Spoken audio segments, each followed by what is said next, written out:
So if I ask you, why did the arrow, this original arrow that we've been talking about, which was autonomous, why and how did it become a semi-autonomous organelle? Mr. Washington, what would you say? How does this autonomous arrow, so why is the first question that I asked. The second question is how. Why and how did the autonomous organism, arrow, become a semi-autonomous organelle? What would you say? Shiloh. What would you say? We just talked about that at length. Corey, help me out on this. You understand my question? All right. One more time. How did the autonomous arrow that we've been talking about, how and why?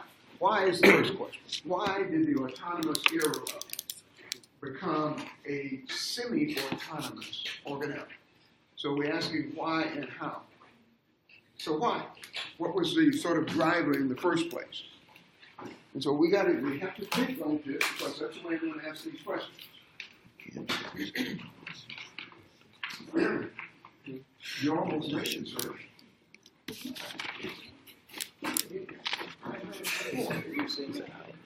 Shiloh. Just defended. So why did it become? It was because it's a self-respecting cell, just as the big animal, just like the animal, they both basically have the same type of DNA. They had the same genes, right? And so what was the logic then? So what? Having two copies, and so what? What about that? It was redundant, so it was redundant, and therefore so it just got rid of that. I can't hear you. It was redundant, so having two copies was basically a waste of energy. Right, and so what happened? It just got rid of it. Got rid of which one? Which one? The arrows. The arrow. So we're saying that we lost genetic information in the arrow, and as a consequence, it became what? What is the word that we're using? It became semi-autonomous, right? So it does not make much of what's in it these days, right? Once upon a time, it made everything within it, and that's what made it autonomous. Okay? And so we're going to talk about how some of these proteins that are made elsewhere in the cell get into this organelle today. All right, now is there anyone here who does not have his answer sheet from the last quiz? Do you have your answer sheet, sir? Now, this is what I've decided to do because I'm not happy with the number of people who are attending. So we're going to start having pop quizzes. Okay? And so we may start on Monday. And so for the first 5 minutes, we're going to give you 5 questions. So I have decided whether this is going to be worth 5 points or 10 points. I'm going to give you 5 questions that come from the performance objectives for the previous lecture. Did you hear what I just said? Yes, sir. So I'm about to pass out the performance objectives for the last lecture. Today, at 2 o'clock, there will be some performance objectives for this lecture. So when you come in on Monday, I may have 5 questions for you on the performance objectives from this lecture. Okay? So we're going to start giving pop quizzes. I could give them every day. Okay? They're going to start at 9 o'clock. We're going to finish at 9:05. He said we could do it every day. All right? This is not a curveball. This is trying to make us all serious, right? We're serious. He said he was going to You're watch serious the and not here. No, they're serious. Yeah, but where's everybody? It's like half the class is not here. I'm doing this to save minutes. Okay? Of course, you're going to just get all these points anyway, right? So now what I've said, I'm going to say this one more time. So this is going to be worth either 5 points or 10 points. None of this is bonus. Okay? So I'm going to need you to take these performance objectives. I keep asking you questions when I come in here, and you can't answer the questions. I want you to be able to answer these questions when you come in, so I can move on to something else. Okay? All right, so Monday, you may have a pop quiz. If I don't give it to you on Monday, I'm sure I'm going to give it to you on Wednesday. Okay? Spread the word. All right, so what you should know about the last lecture is coming around, lecture 16. For you, those of you who are coming in, the roll has been circulated. What you should know, yes, sir. So that includes the quizzes we already had on top of the pop quizzes? So we're going to add all of these points. Are you asking about the points? So when you say does it include? So I know we have regular quizzes, so Yes, so that's different. This is something that we're adding. I've never done this before. Thank you. This is special. I do this just for you. Okay? Now, I'm going to say a little bit of, we started to mention the term oxidation and reduction in the last lecture. I'm just going to make a couple points about oxidation and reduction. This is a handout that I always give out. So you already know what oxidation and reduction is. And so we'll just... Redox reaction. Oh, you know all about this stuff, right? And so I just want you to sort of remind you. All right, so second handout, oxidation and reduction. Now again, if you don't have the quiz from the last lecture, I mean not from the last quiz, if you don't have your answer sheet, make sure you see me at the end of class. Now, the first seminar, senior seminar for this semester is being held today. So, usually we start at 3 o'clock. I think we changed these to 2 o'clock, but you can check with Ms. Marcus, 2 o'clock. So you guys, when you get to be seniors, are going to have to do a senior seminar. So you are invited to come in and listen to these guys. Now, 2 guys who are presenting today should be excellent seminars. So if you want to come in and just hear the first one and leave, feel free to do it. So we start at 2 o'clock, and usually we finish in an hour and a half. Okay? So every Friday now, we will have senior seminar. You are welcome. Just get some idea of what you're going to be doing when you get to be seniors. All right? And the other thing is that this just expands your knowledge. Yes, sir. Is there a list that's posted around here? It's posted of who's giving the talk? Yeah, it's posted out there. On what you do. Okay? Now, we have our next exam on Friday. That seems like a bad day, so I'm trying to move it to Thursday. Okay? We want to keep it a Friday? So that's no problem. So let's keep it a Friday then. Let's not worry about it. Okay? Friday. So Friday at 7 o'clock, we meet here next week for exam number 2. I have a calculus exam. Did you just tell me to keep it a Friday? I was just You were thinking about spring break, weren't you? I have a calculus exam on Thursday. All right. So we're going to see if we can move it to Thursday, because that's about the time of spring break, isn't it? I hope some of you will show up for class on Friday, because I'll be here, and I might give a pop quiz. Uh-oh. I'm really thinking about pop quizzes now, okay? All right, so we'll see if we can move that to Thursday, and it will be Thursday at 7 o'clock instead of Friday at 7 o'clock. Okay, so let me just begin. And so what I want to talk about mainly today is how proteins get into mitochondria. Okay, so we're going to talk about the structure of the mitochondria. We're going to talk about the structure of the nucleus. And I'm going to talk a little bit about how polysomes are made in the cytosol. Okay, and then how we transport proteins into the mitochondria. Let's just start with oxidation and reduction. Again, this is old stuff for you. And so I just want to be clear that we understand when I say oxidation, reduction, that we're on the same plane. So when a molecule is oxidized, here's a molecule X. When this molecule is oxidized, by definition, it loses an electron. So that's oxidation. And so this then is oxidized X.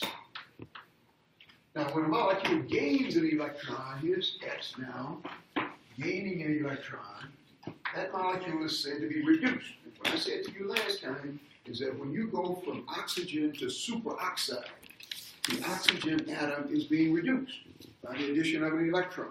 Okay, that's reduction. So if we add an electron to X, So we have reduced X. Now, in biological systems, the electrons are typically carried by hydrogen atoms. So we look for changes in hydrogen atoms, okay, when we're looking at oxidation reduction reactions. Okay? So let's do this a little bit more specifically. So if this molecule is oxidized, we're going to have X, H. That is the molecule that we started with. And now what we're going to do is to lose an H, which is going to carry an electron. That's how we lose the electron. Okay? And so now we have X, and this is simply the oxidized form of this molecule. So oxidized. So oxidation in biological systems typically means losing a hydrogen atom. That's the electron that we lose. And so if we reduce a molecule, if we reduce X now, what we do is gain a hydrogen atom. So this is H dot. It's a proton plus the electron. And so we have X, and this is a covalent bond. And so I can put a bond in here for one, so let's put XH.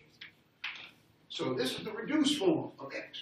Okay? If you see somebody picking up an H, you know it's reduced because it's picked up an electron, unless I pick up a proton. So this is a whole hydrogen atom. That's different from a proton. We can add protons too. The protons are not transferring electrons. Okay? Talking about a whole hydrogen atom. Okay? So this is reduced form of this molecule. Okay, so we should all clear that handout that I just gave you, just has all this on it.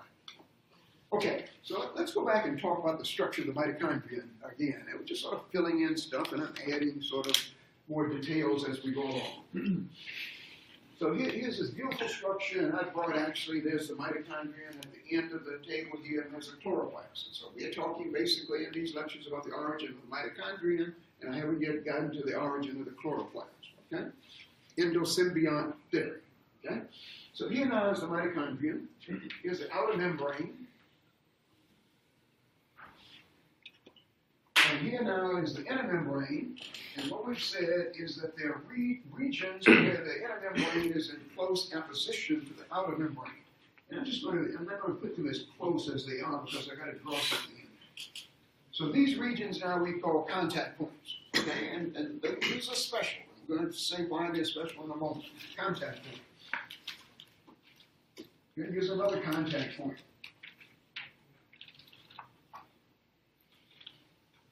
And so I have not drawn any crispy as a crispy. It expands the surface area just so that we can carry out more of this important activity that takes place on this membrane. And another crispy. Here's a contact point. Okay. All right. Now, the importance of the contact point is these are the points in the mitochondria that we transport proteins into the mitochondria. Okay? And we transport them in through two channels. So one of these channels is in the inner membrane. So here's a channel, and we'll talk about this in more detail. Here's a channel in the inner membrane. And this particular channel is called TIM, which stands for translocase in the inner membrane. So this particular channel now we call TIM, which is translocase. So anytime you go across a membrane, we call that translocation. So whatever molecule we're moving across a membrane, we're translocating that molecule. So this is the channel that's involved in translocation. Translocase in the inner membrane. That's what TIM stands for. Now it turns out that this channel is aligned with a channel in the outer membrane. And this particular channel is called TOM. So we can go right through both channels at the same time. Okay, we're feeding proteins into this mitochondria. We can go right into the matrix through both channels. We're going to do this and we'll answer any questions. So this particular channel in the outer membrane, which is aligned with the channel in the inner membrane, is called TOM. Translocase in the outer membrane. Translocase in the outer membrane. Now, the point that we're going to be making throughout this talk this morning, lecture this morning, is that the vast majority of the proteins that make up the structure of this mitochondrion come from out here. Okay? They're made in the cytosol, and we've got to transport them into the mitochondria. Okay? And they go through these channels to get into the mitochondria. You have a question? So I have a question, like as far as about them being channel proteins. If translocase is an enzyme and the active site changes, why is it a channel protein, not a carrier protein? So this is not, we can call it translocase, and usually when you put ACE on something, that means enzyme. It's not an enzyme. Okay. Okay, so it's a channel. Okay, it's we'll talk a little bit more detail about it, though. It's got a little specificity to it. It's a channel. Okay. Okay, it's not a carrier. Okay, so let's just indicate here that this is how proteins from the cytosol get transported into the mitochondria. Okay, so let's just put a little arrow up here. So this is how proteins in the cytosol are transported into the mitochondria. These proteins are made in the cytosol. That's what I should have put in there, but you understand that. How proteins in the cytosol are transported into the mitochondria.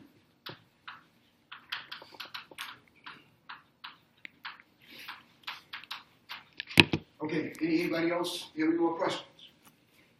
Yes, sir. So the proteins are made in the cytosol?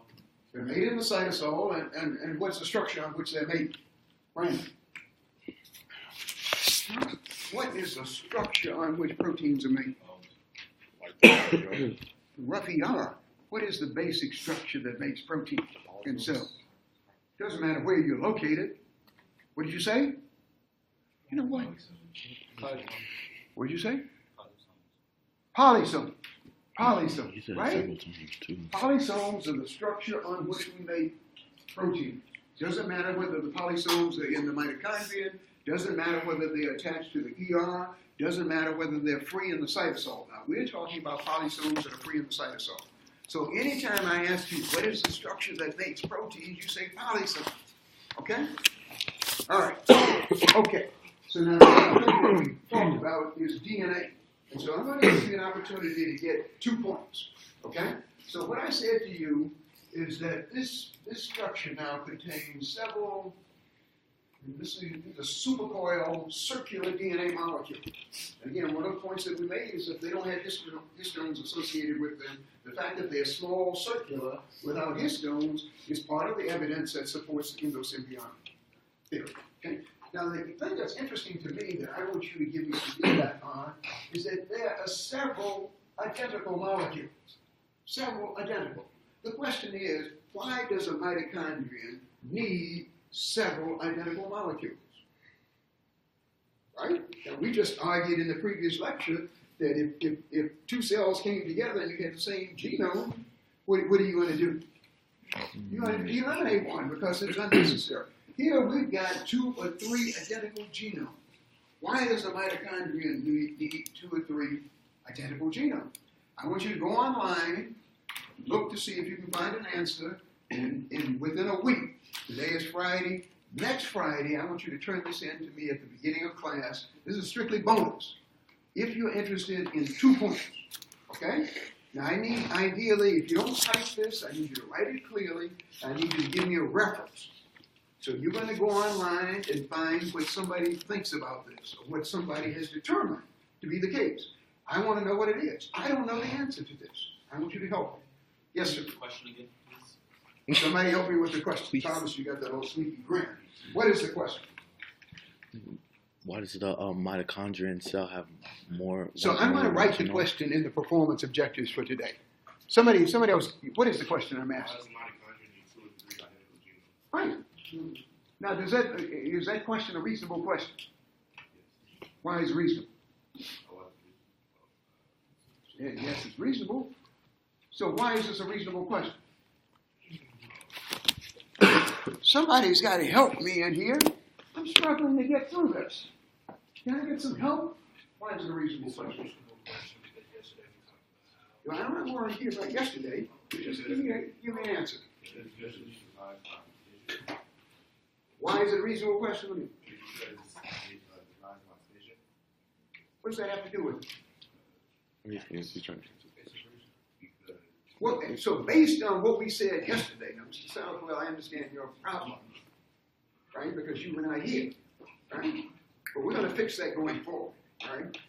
So based on what we talked about yesterday, why is this a reasonable question to ask? Why would there be 2 or 3 identical genomes in this organelle? You say what? It's a reasonable question because usually if you have 2 identical genomes or anything, one usually gets reduced and you have. No, not necessarily. But it would seem reasonable that what? The informational molecule in the arrow was. We're not talking about any arrow here. We're just talking about the mitochondria. Well, in the mitochondria, it's smaller because. I'm asking you, why do I have 2 or 3 identical DNA molecules in this structure? I mean, why is this a reasonable question? That's what I'm asking. It seems redundant. It's redundant, right? Because 1 should be enough, right? If the information is the same, 1 should be enough. Why do you need 2? Why do you need 3? That's the question, okay? I want to know. All right, now let's talk a little bit about this DNA molecule. Now, it turns out that in animal cells, these DNA molecules are relatively small. They have about 16,600 base pairs. Okay, now it turns out that animal mitochondrial genomes are on the small side. So in animals,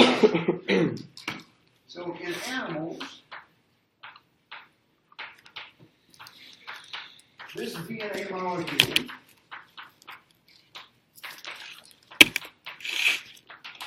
contains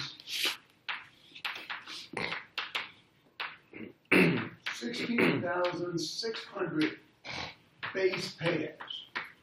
Okay? That's a relatively small, and so for mitochondria, plants tend to have much larger mitochondrial DNA, and that's another question. I'm not going to worry about that at the moment. Okay? It's a relatively small mitochondrial DNA molecule. So all animals, your cells, contain small DNA. And so let's ask what your mitochondrial DNA codes for. Okay? So what does human mitochondrial DNA code for? What does human mitochondrial DNA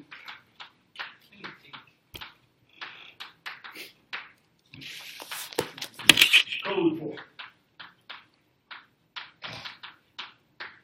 So first, it codes for 2 ribosomal RNAs. 2 ribosomal RNAs. Okay? Codes for 2 ribosomal RNAs. 2 small r, we've used this before, small r RNAs. Okay? Yes, sir. Is that HPS or BPS after the 16,600? What are you asking me? Is that what? H or is that a B after the 16,600? Oh. All right. What does that stand for? What does that stand for? What did I say? Pairs. You don't know. Base pairs. Base pairs. And so it needs to be a what?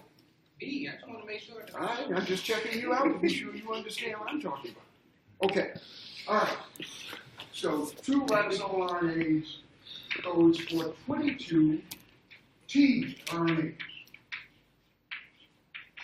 If I ask you the question, what are tRNAs? You say what? Translational. Transfer RNAs, and what do they use for? They have an anticodon. They have an anticodon which matches what? The codon. The codon. And so what are they responsible for? Adding the amino acids. They bring the amino acids. Now, when I draw the structure of a polysome, I'm going to leave out tRNA. Now, when I gave a lecture in general biology, I'm not sure I taught you guys, I talk about this in much greater detail. In cell biology, we usually don't talk about it in that detail, although I may do it. Okay? All right, so 22 tRNAs. Now, the thing that's most interesting to me is that it only goes for 13 mitochondrial proteins. 13. Okay? So it encodes only 13 mitochondrial proteins.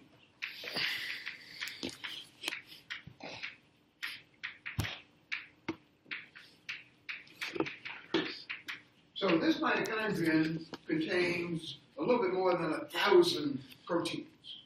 A little bit more than 1,000 proteins. And you ask yourself, where are the others encoded? And you say what? DNA. What'd you say? DNA. Well, it's all DNA, but where is the DNA? In the nucleus. So most mitochondrial proteins are encoded in the nucleus. And we make those proteins, where do we make the proteins? You think? We make them in the cytosol. And then we have to transport them into the organelle. Okay? So let's just write down a couple of things. So approximately 1,000, which is the vast majority of the rest of these proteins, 1,000 mitochondrial proteins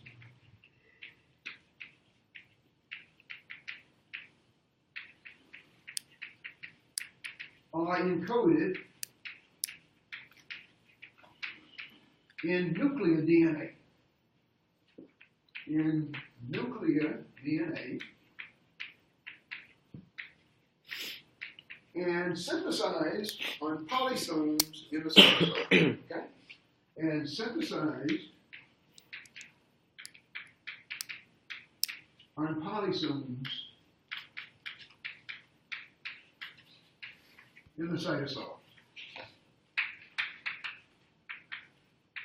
Now, by the way, talking about this before most of you came in, people are actually trying to make mitochondria in the test tube. People are trying to make mitochondria in the test tube. This field is called synthetic biology. So they're putting all these proteins in the test tube to see if they can put them together so they can make one of these mitochondria. Okay? And so that's a very exciting area of biology, that we're able to now synthesize from scratch some of these organelles and have them function just as they do in the cell. Okay, now I've indicated that we translocate those proteins from the cytosol through these channels. Anybody have any questions about this? Now the other thing that we talked about is that this structure has its own polysomes. Okay, so here's one of these polysomes. Here's the small ribosomal subunit. Here's the large ribosomal subunit. Okay. Put the two of these together, we have an intact ribosome. Small ribosomal subunit, large ribosomal subunit. Okay. Here's another ribosome. Here's yet another ribosome. So we take all this together, we call this a polysome. Okay? Now, what is this line right here? That's the mRNA. I can't hear you. That's the mRNA. It's the mRNA. So these ribosomes are actually reading the information in this messenger RNA molecule. Right? Let's go ahead and label this.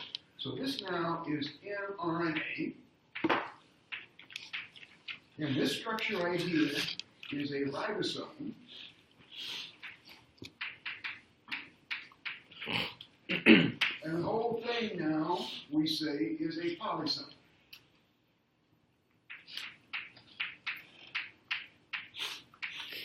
Now, I ask you, what is the source of this messenger RNA? You say, what?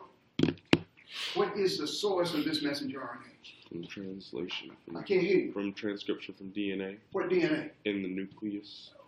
In the nucleus? Or is this the... What's the Oh, source? in the What's the mitochondria. source of this messenger RNA? It's from the What would it- mitochondrial DNA. DNA? Where? In the mitochondria. Right here. Okay? So it's using its own ribosomes to translate messages that are made on its own DNA. Okay? Now the messages that encode most of the proteins in this structure are translated in the cytosol. Those are the ones that are encoded in the nucleus. Yes, sir. Is the mRNA the line that goes between them? Yeah. Anybody have any other questions about that? Now, one of the points that I made last time was that the subunit size of these ribosomes was similar to the subunit size of ribosomes where? And so I'm trying to build a story, and you have to start guessing. You say, wait. So what I said was that this ribosome, this subunit here, was 30S. Maybe I should talk about that in a minute. This was 50S. Right? Did I say that? Yes. And so what was the point that I was making? I said the sizes of these ribosomal subunits is what? It's comparable to the size of ribosomal subunits in Bacteria. bacteria. And so, and this is additional evidence that supports our theory, right? Now let me just tell you about the size of polysomes, ribosomes in the cytosol.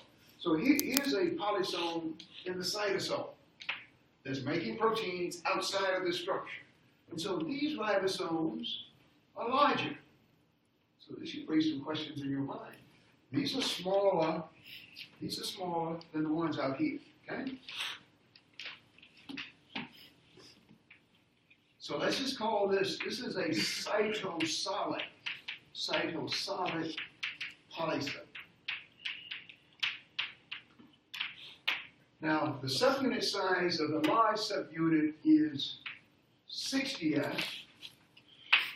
Subunit size of the small subunit is 40S. So it's interesting. These are larger ribosomes in the cytosol. 60S, 40S, 50S, 30S. These are the same size as bacteria. Okay. Now let's just talk for a minute about what we mean by S. Now some of you can help me with this. What does S mean? That's just sort of an obvious question, right? What exactly does S mean? So when we write this DS on something, and you should be able to, just based on what I've said, you should be able to say something. What does S mean? What did you say? What are we getting at by this S? Size, right? It's not strictly a measure of size, but one of the things that it does is measure size. So S stands for Svedberg units. Let's go ahead and write that down. So Svedberg units. So this was named after one of the pioneers of the ultracentrifuge. That's been a really important device that we've used in cell biology. So this is a Svedberg unit. This was a person's name, Svedberg unit. And so we're saying named after one of the persons who developed the ultracentrifuge. So this allows us to spin things at very high speeds, who developed the ultracentrifuge.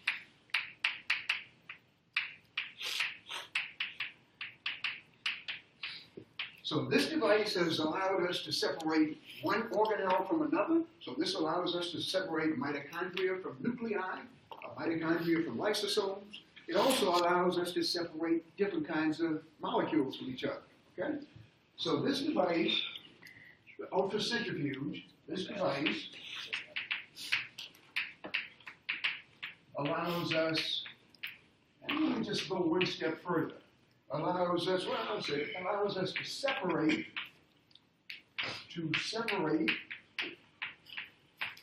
and purify. So we can actually purify a fraction of mitochondria. Well, we got nothing but mitochondria to study. And that has simplified our understanding of how mitochondria work. If we get a pure population of mitochondria that doesn't have lysosomes and nuclei around, you get a much better idea of how this structure functions, right? So it's allowed us to separate and purify organelles and macromolecules, DNA, for example.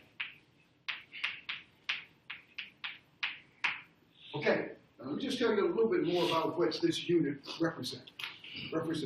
So it's a measure of the velocity of a particle per unit accelerated force that's applied to it in a centrifuge, right? So we're spinning the centrifuge, particle is going to move with a certain velocity per unit accelerated force, okay? That's what this is a measure of, so let's write this down. So Svedberg's, or S, and there's a small s as well. So this is a measure,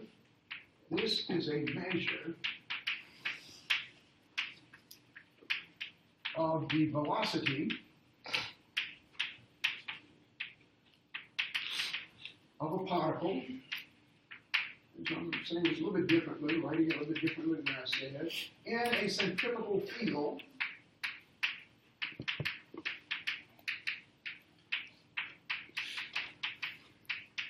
per unit accelerative force, per unit acceleration. Let's say acceleration. And so I'm going to give you on the next problem set a couple of calculations to do on this. And so S basically is equal to V over A. V, velocity per unit acceleration. Okay?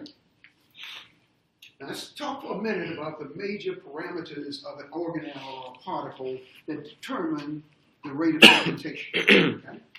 So what are the major parameters, characteristics of an organelle or a molecule that determine the rate of sedimentation? So major parameters, major characteristics. So major characteristics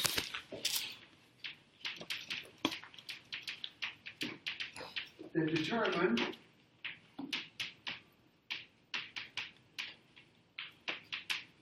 and by the way, we actually call this the sedimentation coefficient. I'm just going to write this down. So these Sedberg units, we call this the sedimentation coefficient.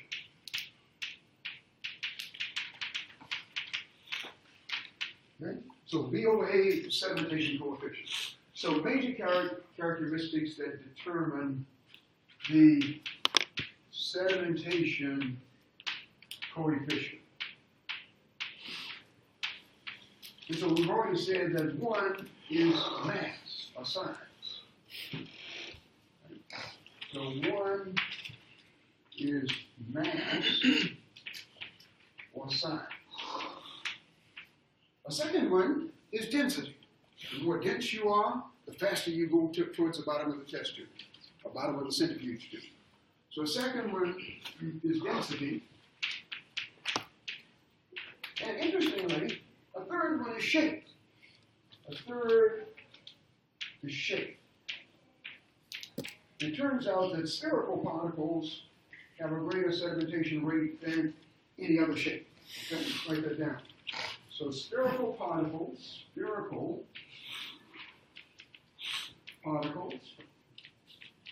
have a greater SED coefficient. Read some of this. A greater SED coefficient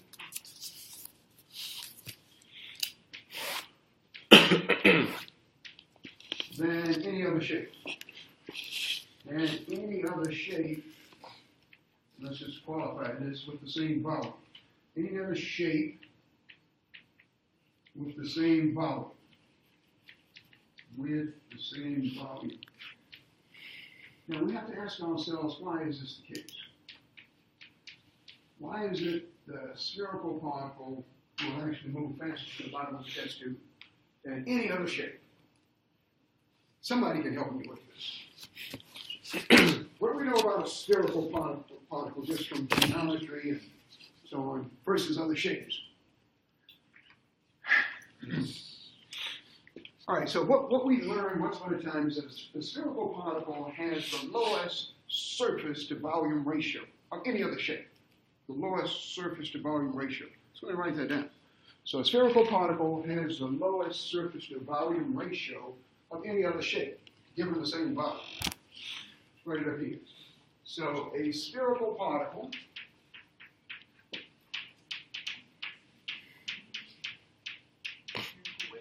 has the lowest, and that's right, so we've been doing these calculations, S to V ratio. And again, versus any other shape with the same volume. Shape, you're always going to keep the volume constant with the same volume. And so therein lies the answer. So, why why then does a spherical particle move faster through a fluid? We're always doing this in a fluid, it's a violent centrifuge tube, based on the fact that it has the smallest surface to volume ratio. You want to help me out on that? No, I have a question actually. All right, what is the question? So, you're talking about a centrifuge, centrifugal force. Does gravity not have any play as far as why We're things going much faster than gravity. So Okay. we actually, as we're going to do some calculations, we are thousands of times the force of gravity. All right, so gravity is trivial, Okay. right? So we're really, this is ultra centrifuge. Now somebody's going to, Mr. Southall, you want to help me out again? Why does a spherical particle, have the same volume in different shapes? We're saying that if you start centrifuging, the spherical particle is going to move fastest towards the bottom of the tube. Why? I can't hear you. Does that have something to do with density?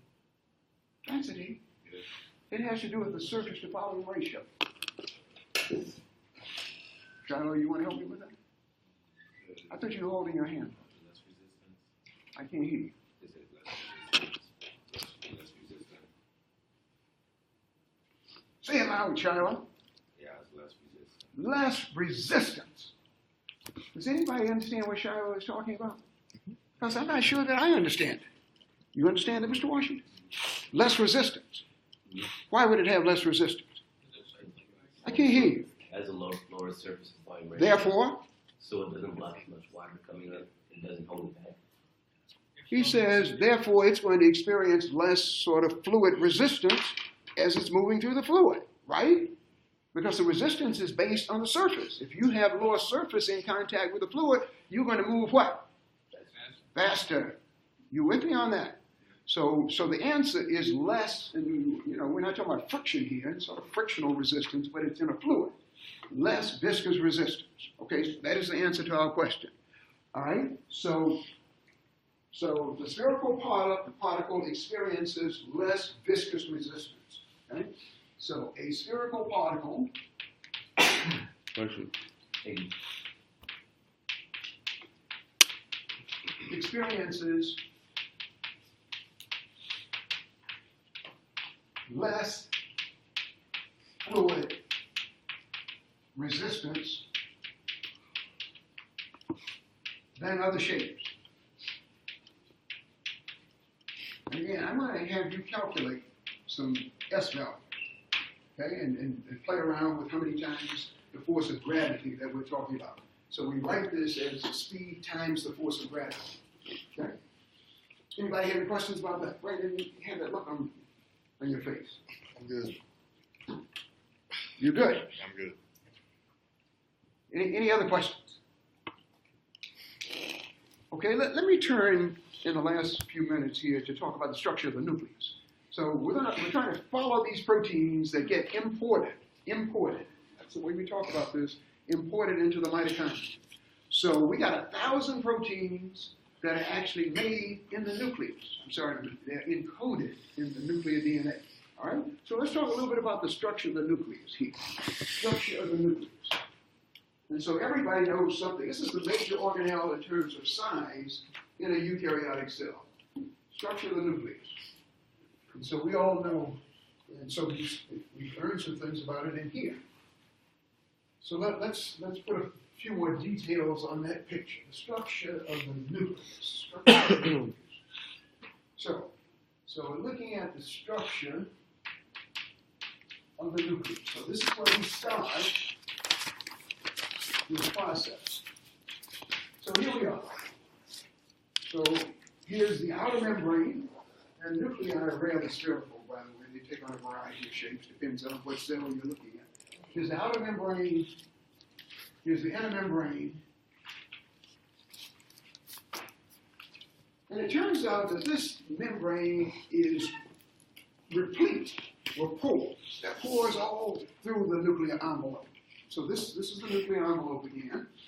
So we call this double membrane structure, each of which now is a lipid protein bilayer. So this is not half of a bilayer, and this is the other half. We're talking 2 whole membranes here. Okay? So this now is the nuclear envelope.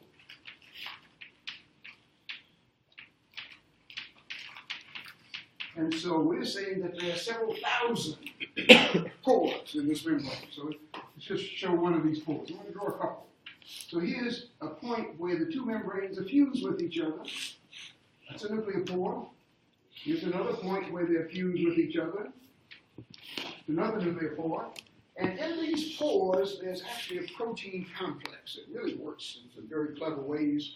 It's called a nuclear pore complex. This region is more than just the fusion of these two membranes. There's this wonderful protein structure that sort of governs what comes in and leaves. Okay? So this now is called the nuclear pore complex. And we'll talk about this in more detail later. It's composed of a group of proteins that are called nuclear pores. We'll again come back and talk about that later. Composed of nucleopores. So there are probably about 30 different proteins that make up this structure, all of which are called nucleopores. Okay? So nucleopores, nuclear pore complexes run through these nucleopores. These are much more intricately structured than what I'm drawing here. So molecules enter and exit the nucleus, as far as we know, only through these pores. Okay? And so these pores are points of bidirectional traffic. Bidirectional. Some molecules are leaving the nucleus, other molecules are coming into the nucleus. Okay? And so this is bidirectional trafficking.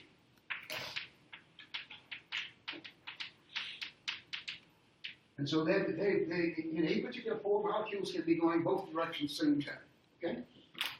Now, basically, the molecules that are going out are RNA molecules. Okay?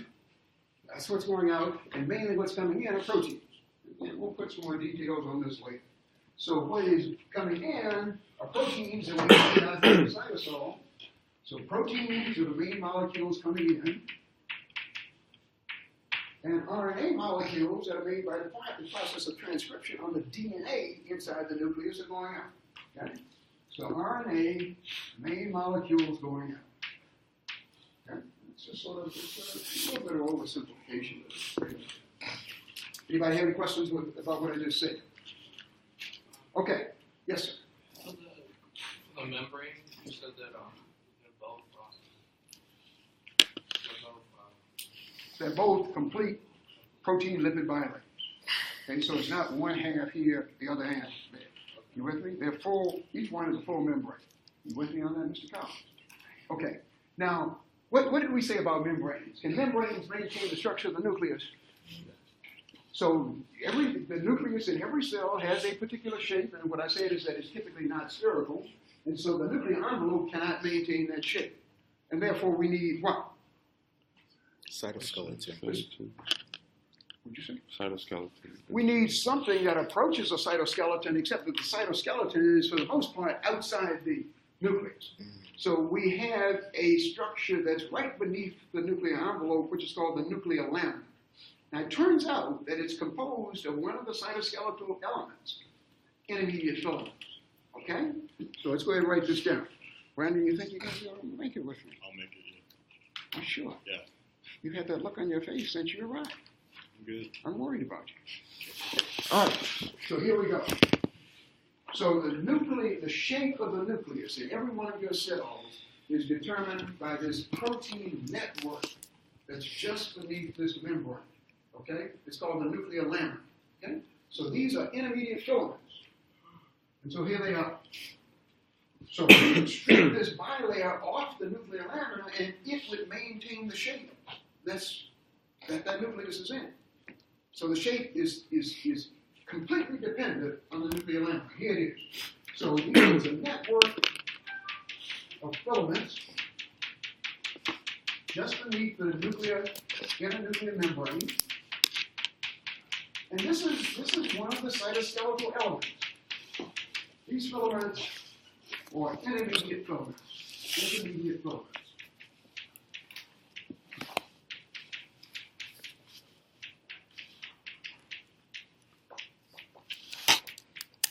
So this structure again we call the nuclear lamina. So this now is the nuclear lamina.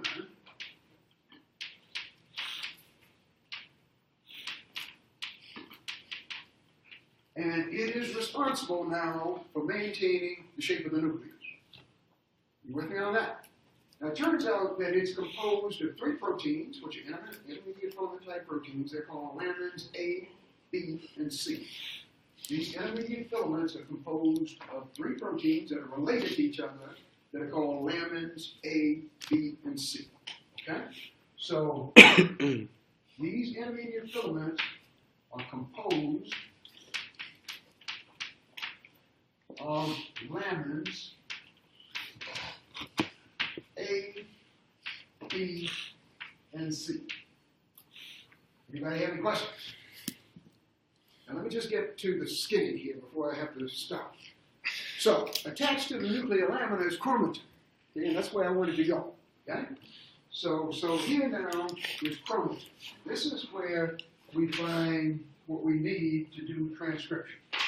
So this structure that's attached to the nuclear lamina, and so these are different chromosomes that we see in the interphase cell as chromatin. We're not in mitosis yet. Okay? So we actually call it chromatin. So this is an interphase cell that has not entered mitosis, where you can actually see these chromosomes balled up as chromosomes. So this structure now, I'm getting a little bit junky here. So this structure is called chromatin. We will end by just indicating the composition. So this now is chromatin. And so let's just indicate what it contains by way of mass. So just in terms of mass, so it's 1/3 DNA. What else is in it? Somebody help me right quick because I'm out of time. What else is in chromatin? Histones. I can't hear you. Histone. Say it loud. Histone. So it's 1/3 histone and 1/3 of a class of proteins that are non-histones, and so a bunch of different proteins that are not really related to each other, about 100 or more proteins that we call non-histone chromosomal proteins, right? So these are just proteins that are not histones, all right? So 1/3, and we abbreviate this as NHCPs. 1/3 non-histone chromosomal proteins. Okay? Non-histone chromosomal proteins.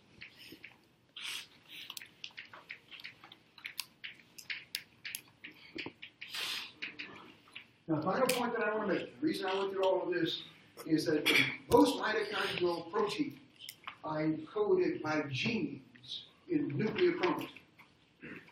Right?